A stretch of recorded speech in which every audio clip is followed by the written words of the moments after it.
Hi everybody, it's Lucero and today we're going back to basics and I'm going to show you some tips and tricks for grooming and maintaining your eyebrows.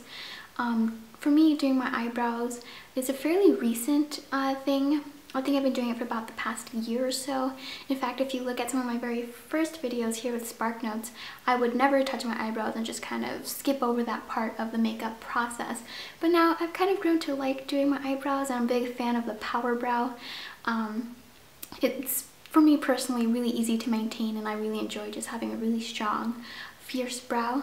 Anyways, if you want to see how to groom and fill in your eyebrows and also the products that I like to use, then just keep watching. Starting off with the grooming of the brows, if you haven't ever plucked or threaded your eyebrows on your own before and you're kind of worried about it, you might want to consider going to a professional to get them waxed, threaded, or plucked. And then afterwards you can just maintain the shape yourself, or if you're like me and you want to DIY it, some key points that you want to remember is that you can use your face to determine where the arch and the ending of your brow should go. So when you want to look at where your brow should start, you should line it up with the side of your nose, the inner corner of your eye, and then just straight up. So this is about where it should start. And of course this is different on everybody, so yours may not be perfect, but that's okay. Just sort of follow what looks natural on your face. And then for the arch, somewhere around here, again using the side of the nose and then through the pupil of the eye or the side, and then straight out. That's about where the arch should go.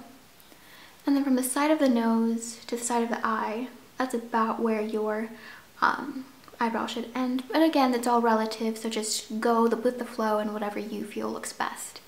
As for actual grooming, I prefer to pluck. I don't wax or thread. And if you want to also pluck, I recommend using a really good pair. I like these by Tweezerman. They're actually a travel size, but they work really well. I've used the cheap kind that come in like nail sets and stuff, and they really just don't work as well. If you're worried about the pain, you really shouldn't be. It's not that bad, but for the first time especially, it helps to just ice the area a little bit, and that numbs it a little bit so it doesn't hurt as much. Now when you're going to go in to groom the brow, I recommend brushing it out into the place where you think that you will have them styled.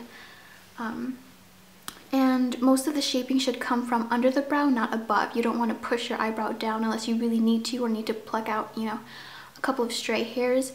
Most of the shaping should come from under the brow. So I've let mine grow out for about a week, and this is when I usually pluck them and groom them. So they're not fully grown out, but usually this is when I maintain them. So it helps to use really quick, swift motions. There's no need to drag out the pain here. Also, I actually recommend against using a magnifying mirror. It's just too easy to see all the itty bitty hairs that nobody else is really going to see. And from there, it's easy to overpluck. So what I recommend is using a small handheld mirror like this one to get in close but not too close. And then every once in a while, check from a big mirror like in your bathroom or in your room, and then see how your brows are looking from afar.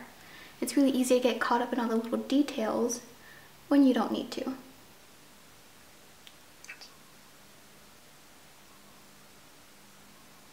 I also like to work on my right brow as I go along, and just remember that if they're not looking perfect, that's okay. Your brows are supposed to be sisters, not twins. Okay, so I'm pretty much done plucking, and as you can see, the little area under my brow is a bit red, but that'll go down in a few minutes. There really isn't a whole lot of aftercare that you need to do with plucking. That's why I'm okay with just moving on straight to makeup afterwards. If you're going to wax, you might need a little bit of aftercare, just like your, if you're waxing your armpits or your legs or something.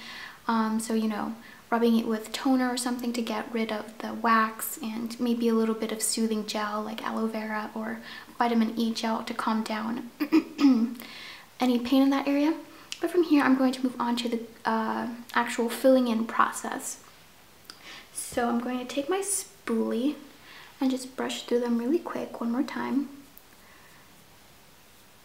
And make sure that they're in the place where I want them to be. And I actually like using this eyeshadow called Crave. This is from the Naked Basics palette. I like to change up the eyebrow colors a little bit between seasons. So in the winter I actually go darker because I like the contrast between pale skin and dark eyebrows. And then in the summer I go a little bit lighter and a little bit more natural. And so what I like to do is take it on a small eyeliner brush and using small strokes fill in the tail end area first. You can actually do this however you want, it's not a big deal. But I like making sure that I get the arch right first before I move on to any other part of the brow.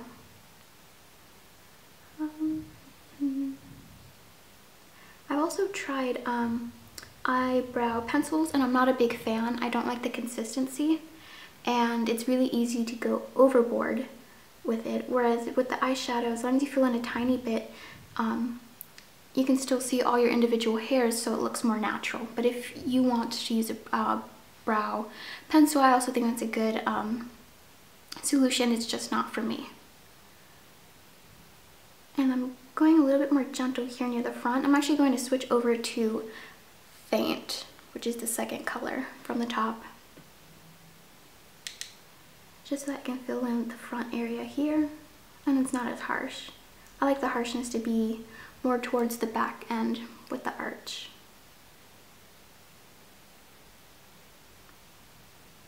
And again, I'm just using really light strokes. And then to break up any little piece of powder or awkward spots, I'm going to comb through again with a spoolie. So a spoolie is really, really great for eyebrows, and I really recommend having one. They come in a lot of sets. I think this is from like a Sonia Kashuk gift set. You can also buy them on their own. So I'm just going to fill in my second brow as identical as I can to my right eyebrow. Again, your twins, your eyebrows aren't going to look exactly the same. They're sisters, not twins. Plus my left eyebrow is my more difficult eyebrow. It's just harder to pluck and harder to shape and harder to fill in.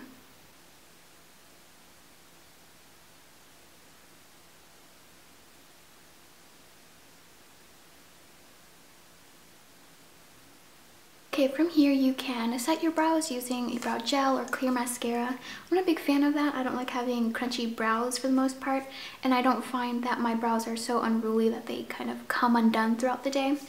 But if you're in a pinch and you don't have either of those and you still want to set your eyebrows, what you can do is take your spoolie and a hairspray of your choice. This is by Vino, the Nourish and Style Fortifying Hairspray, and give your spoolie a few pumps of hairspray, and then before it dries, just run that through your brows once more, and that should set them for the day. Those are all the tips and tricks I have for grooming and filling in and overall maintenance of your eyebrows. If you have any comments or suggestions for other videos that you'd like to see from me, or just suggestions in general, feel free to leave them below. You can also contact me through any of my social media accounts, and I'll have those listed in the description. I hope you have a lovely day, and I will see y'all next time.